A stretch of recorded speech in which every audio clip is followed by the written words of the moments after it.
Fala aí pessoal, beleza? Um vídeo rápido porque o PVBI soltou essa semana uma carta do gestor para explicar todo o racional de compra do FL 4440. Vocês sabem, gerou tanta polêmica, eu fiz um vídeo aqui, depois eu fiz um outro vídeo com as explicações da gestora e ainda ficou algumas dúvidas, eu perguntei e não tive retorno. Eu até comentei isso no vídeo de respostas, que inclusive tinha erro até no relatório gerencial que eles consertaram logo em seguida, mas ainda estava confuso como é que foi essa estruturação. E eles fizeram uma carta muito bem detalhada e agora ficou claro qual foi o racional. Poderiam ter feito isso antes, foi meio reativo da gestora, mas assim, pessoal, é assim que funciona o mercado, com esses erros e acertos que a gente vai melhorando a indústria de fundo imobiliário. E parabéns aqui para VBI por ter esclarecido todo o racional e esperamos que numa próxima vez isso venha antes da gestão. Então deixa eu mostrar aqui para vocês, só para vocês entenderem como é que funcionou. Eles fizeram uma carta aqui de praticamente 7 páginas e eu vou destacar alguns pontos importantes dessa carta. Então, primeiro o contexto, né, que é o edifício FL 4440, ele era uma propriedade compartilhada no início dele entre o PVBI e um investidor coreano que eles colocam aqui, que é a Mirai. Até deixa eu mostrar aqui o site da Mirai, é esse daqui, né? A Mirai Asset, que é uma asset sul-coreana que está aqui no Brasil. Ela está em 19 países, tem um capital alocado de quase 600 bilhões, é uma baita de uma asset. Então, ela era dona do imóvel, ambos proprietários de 50% do fundo. Porém, até então, enquanto era PVBI e Mirai, a VBI ela era 100% a gestora do imóvel. Mesmo ela tendo 50%, ela era a gestora do imóvel. Isso é muito importante quando você quer fazer melhorias, introduzir, mas você não precisa da autorização dos outros donos, né, para poder fazer as melhorias. E aí que eles colocam que o FL, assim como o edifício Itaú da Faria Lima, aquele que foi comprado, né, e o FL 4400, o 4400 é um dos poucos ativos geridos por um único proprietário. Esse caso seria revertido caso o investidor, a Mirai, decidisse vender a sua participação. E aí o fundo poderia vender, como ele não tem majoritário, ele iria ter que esperar para quem que fosse a venda decidir se ia passar o controle ou ia ter que votar para poder fazer a gestão desse fundo. No quarto trimestre de 22, o proprietário ele procurou a VBI manifestando o seu interesse de vender o ativo. Então aí abriu o sinal de alerta para o PVBI, porque ele iria vender. E aí eles colocaram aqui que no cenário nesse momento lá em 2022, o CDI com 13,75 e FIX em baixa, o P sobre VP do PVBI abaixo de 1, que inviabilizaria ele fazer uma emissão, as dívidas com custos elevados, porque uma parte da dívida era CDI, a VBI expôs dificuldade em viabilizar qualquer transação naquele momento. E o investidor estrangeiro contra-argumentou que estaria disposto a oferecer um prêmio de liquidez, ou seja, ele queria se desfazer e ele ofereceu um desconto para vender rapidamente. Isso perdurou até maio de 23, que o cenário ainda era desfavorável e a grande questão é a seguinte: nesse momento o PVBI ele recebeu uma notificação que já havia um terceiro interessado na compra desse imóvel.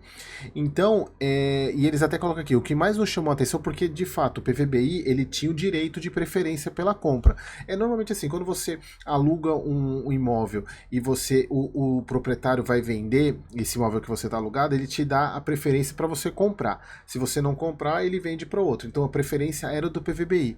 E o que eles colocam aqui, o que nos chamou a atenção nessa notificação era o valor atrativo dessa transação, que estava abaixo do valor de mercado em um cenário bem interessante para o possível comprador. Então, a Mirai queria desovar essa parte, esses 50%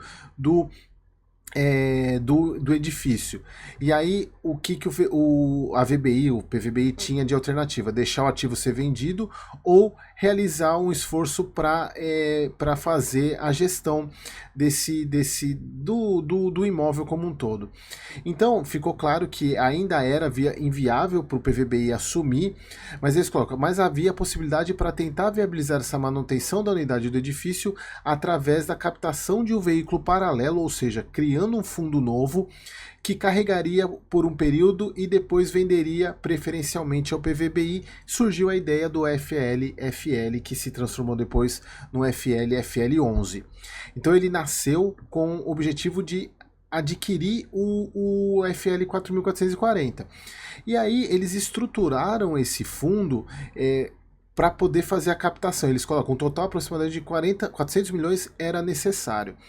E como era um investimento de alto risco, porque o investidor desse fundo ele não teria rendimentos, ele só basicamente ganharia com a venda, com o lucro desse investimento. E aí eles colocam que o perfil desse tipo de investidor ele era mais para os private banks, né, ou health manager ou family office, ou seja, investidores mais aptos a risco.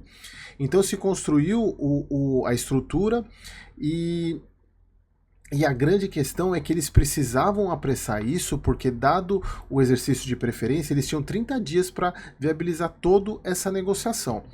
Então, a captação, eles colocam, as instituições acima mencionadas se propuseram a abrir sua base de investidores e oferecer essa oportunidade de investimento. Então, eles pegaram os bancos, os private, abriram o family office e buscar quem estava interessado em participar dessa empreitada. Aí eles colocam aqui, ó, essa remuneração para quem tivesse interessado em participar viria através de uma distribuição inicial do FLFL e uma taxa de performance a ser paga pelos cotistas do FLFL quando da venda do ativo se concretizasse. É aqui que surge aqueles 4 milhões. Foi combinado na hora da captação desse dinheiro para os investidores colocarem o aporte no FLFL para fazer a compra do ativo. Eles falavam, a gente vai arriscar agora, mas a gente vai receber uma taxa de performance lá na frente quando isso for vendido. Então, olha só, ou seja, uma obrigação futura a pagar do FLFL. Como resultado, foram captados através de equity 145 milhões, com 121 cotistas, um deles sendo o próprio PVI, que detinha 3,44 do FLFL, então ele comprou uma parte dessa participação aí para poder fazer essa negociação. Olha só, o ticket médio de cada investidor nesse FLFL foi 1,25 milhão. É muita coisa. Então não foi um fundo criado assim com investidor de varejo, foi um fundo só com gente grande. E a parte restante, lembra que eram 400 milhões. Então a parte restante foi estruturado um CRI, 2 CRIs na verdade, sendo um IPCA 8,2 e outro IPCA mais 7. Aqui um ponto que, agora continuando com esse processo, então agora o FLFL tinha recursos e a estrutura para comprar os 50% do fundo. E aí, o que foi acontecer? O FLFL ele entrou na bolsa e se transformou no FLFL11, sendo proprietário, com a ideia de ser proprietário dos 50% do FLFL. E nesse momento aqui, o PVBI ele comprou 0,5 da fração ideal, tanto é que antes da emissão, antes dessa compra, o PVBI tinha 50,5 e a compra foi de 49,5. Por que eles fizeram isso? Para garantir que mesmo que o FLFL comprasse e na hora da venda e não fosse para o PVBI, fosse para qualquer outro, eles já tinham o majoritário desse prédio para poder gerir. Então foi essa estrutura, eles compraram 0,5 do caixa, que eles até colocam aqui, naquele momento era limitado, então eles compraram 0,5% da fração ideal do Faria Lima e a estrutura foi montada. Eles colocam aqui que durante o segundo semestre de 23, com a queda da taxa Selic, né, que começou a cair, o mercado estava favorável para uma captação do PVBI, com o objetivo, inclusive, de comprar essa parte do ativo do FLFL. E aí ele fez aquela emissão que ele levantou 545 milhões, porém, nesse momento, ele não comprou o FLFL? Ele comprou o Veracruz. Lembra, pessoal? Aqui, quem me acompanha já lembra quando eu falei da emissão, ele comprou o Veracruz, que é um edifício na frente do FL 4440. E a compra desse imóvel foi por R$ 40.800 o metro quadrado do Veracruz, um imóvel extremamente parecido, então a compra foi feita nessa modelagem. E a compra do ativo teve o ITBI. Eles fizeram a compra do Veracruz, então ele saiu por 42.228 por metro quadrado, porque considerou os 40.800 mais o ITBI e custos de 10 mil e cacetada aqui, 10 milhões 284 mil. Então beleza, eles compraram o Veracruz e aí agora eles tinham um parâmetro de negociação para poder comprar e oferecer aos cotistas do FLFL um valor de compra da parte restante dos 49,5%, e aí eles ofereceram os 40.800 metros quadrados, que foi o mesmo valor de compra do Veracruz. E aí eles colocam aqui que esse valor de 40.800, aqui que é o ponto mais importante, que foi falado no relatório, mas agora faz todo sentido, que esse valor que foi oferecido para compra, ele incluía o caixa, o próprio ativo, né, os passivos, os quitação daquela alavancagem de IPCA mais 8 e IPCA mais 7, a taxa de distribuição, que seria a taxa de performance, como foi falado lá, que os cotistas do FLFL, como entraram, eles teriam direito a essa taxa de performance, que entrou nessa taxa de distribuição aqui, que eles colocam que era prevista desde a aquisição do FLFL. Então o recebimento dos cotistas líquidos seria 176 milhões, e aí eles seriam isentos disso, porque seria como rendimento. Lembra, pessoal, quando você tem um fundo imobiliário, esse fundo imobiliário vende um prédio, o lucro todo vem para você isento, independentemente do valor desse lucro. Então, nessa estrutura, se o PVBI comprasse o FLFL diretamente, os cotistas eles receberiam todo aquilo que tinha sido acertado e mais esse valor de 176 milhões líquido como rendimento. E aí, se desenhou essa estrutura, lembrando que dentro dos 40.800 metros quadrados, o resto do metro quadrado, está incluso os 4 milhões, que era a taxa de performance dele, ou seja, o valor não alterou. E aí entra um ponto que muitas pessoas meteram um pau nisso, que falaram que, inclusive, o valor para o cotista poderia ter sido menor, até teve analista que recomendou a venda de toda a VBI por causa disso, mas assim, o preço por metro quadrado ele não foi alterado, e inclusive é o mesmo que foi pago para o Veracruz, que é um prédio na frente do FL 4440.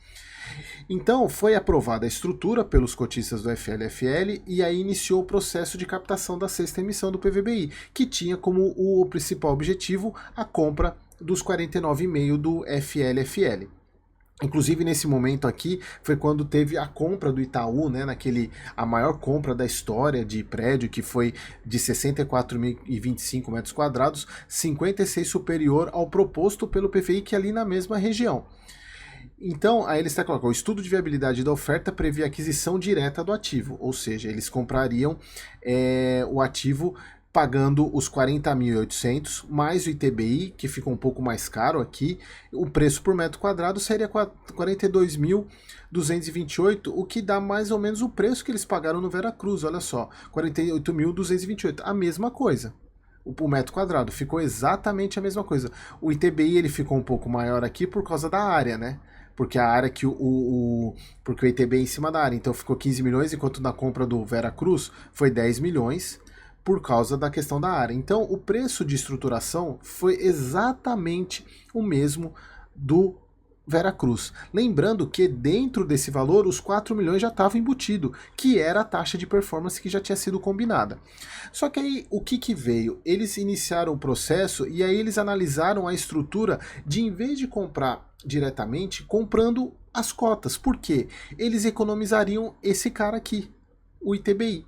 Só que a partir do momento que eles fizessem a compra das cotas, o cotista do FLFL ele estaria vendendo as cotas dele, e aí ele teria imposto. Lembra, na outra maneira da compra direta, o cotista ele venderia o imóvel. Então ele continuaria sendo o dono do fundo, porém o fundo venderia o imóvel e o lucro daquele imóvel seria distribuído como rendimento para o cotista do FLFL. Nesse caso, ele estaria vendendo as cotas dele. E as cotas com ganho de capital, você paga imposto. Então o lucro seria tributado para o FLFL. Então eles receberiam menos aqui, enquanto eles estariam recebendo aqui nesse caso 176, agora eles passariam a receber 166, 10 milhões a menos. E aí o que foi combinado? Que foi a única coisa que alterou o preço por metro quadrado. O PVBI assumiu o imposto de renda, pagou o imposto de renda dos cotistas e eles voltaram a ter o rendimento líquido de 176 milhões. E aí o preço por metro quadrado, que era 40.800, saiu para 41.772, ainda abaixo do que seria pago caso o fundo comprasse diretamente pelo fato de pagar o ITBI. Então foi isso, pessoal, que aconteceu. Ficou muito claro agora a explicação desse processo. Inclusive, nessa estruturação aí, o FLFL fez aquela emissão secundária e aqueles 4 milhões que estavam incluso nessa taxa, que seria a maneira de pagar a taxa de distribuição. Eles até colocam aqui, ó, considerando a economia de custos envolvidos na transação e a manutenção da rentabilidade dos cotistas do FL, que era o combinado no início, a estrutura escolhida para aquisição foi as cotas. E aí, então, dessa forma, estruturada uma oferta secundária das cotas do FLFL, onde nessa oferta a taxa de performance economicamente de responsabilidade dos cotistas do FLFL foi incluída a taxa de distribuição da oferta para simplificar a operação, ou seja, aquela taxa de performance foi paga aqui. Entenderam? Então, foi muito assim, agora ficou claro todo o processo. E aí a gente mostra que foi boa a negociação.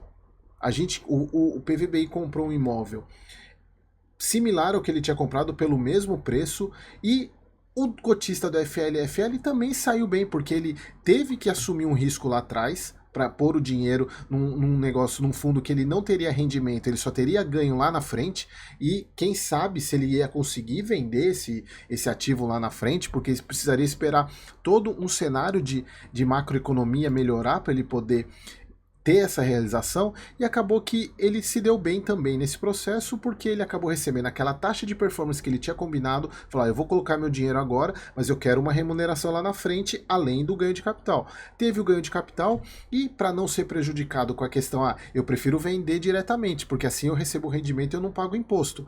Então o PVBI falou, beleza, o que eu vou fazer? Eu compro direto e tenho o custo do ITBI, ou eu compro por cotas, pago o imposto para o cotista e ainda pago menos do que se eu comprasse diretamente? Obviamente, o PVBI escolheu a segunda opção. Ele pagou o imposto do cotista, do ganho de capital que o cotista da FLFL teve, aumentou um pouquinho o preço por metro quadrado, mas mesmo assim ainda abaixo se ele tivesse comprado direto pagando ITBI. Então, pessoal, assim, eu achei que esse vídeo ia ficar rápido, mas foi um pouco demorado, porque eu precisava explicar todo o contexto para vocês, mas eu gostei demais dessa carta. A única pena é que ela precisou vir motivada de várias críticas, esse é o ponto de negativo, mas que bom que a VBI trouxe esse ponto e explicou, e que isso sirva de lição para os outros fundos. Quando tiver alguma situação que precisa ser explicada, expliquem antes do problema acontecer, beleza? Então, pessoal, espero que vocês tenham gostado e até o próximo vídeo.